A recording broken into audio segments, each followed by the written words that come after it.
বেণী মাধব, বেণী মাধব, তোমার বাড়ি যাব। বেণী মাধব, তুমি কি আর আমার কথা ভাবো? বেণী মাধব, মোহন বাঁশি তমাল তরুমূলে বাজিয়েছিলে। আমি তখন মালতী স্কুলে ডেস্কে বসে অঙ্ক করি, ছোট্ট ক্লাস ঘর। বাইরে দিদিমণির পাশে দিদিমণির বর। আমি তখন নবম শ্রেণী, আমি তখন শাড়ি। আলাপ হলো বেণী মাধব সুলেখাদির বাড়ি।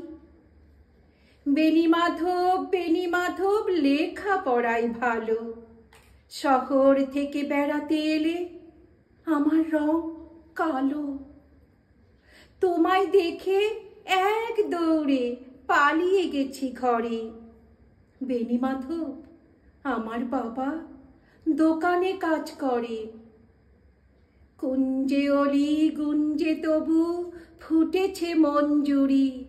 সন্ধেবেলা পড়তে বসে অঙ্কে ভুল করি। আমি তখন নবম শ্রেণী, আমি তখন 16। আলাপ হলো ব্রিজের ধারে, বেণী মাধব লুকিয়ে দেখা হলো।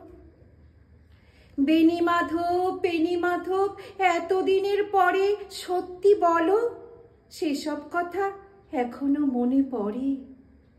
সেসব কথা বলেছ তুমি তোমার প্রেমিকাকে? আমি কেবল একটি দিন তোমার পাশে তাকে দেখেছিলাম আলোর নিচে। অপূর্ব সে আলো, স্বীকার করি দুজনকেই মানিয়েছিল ভালো।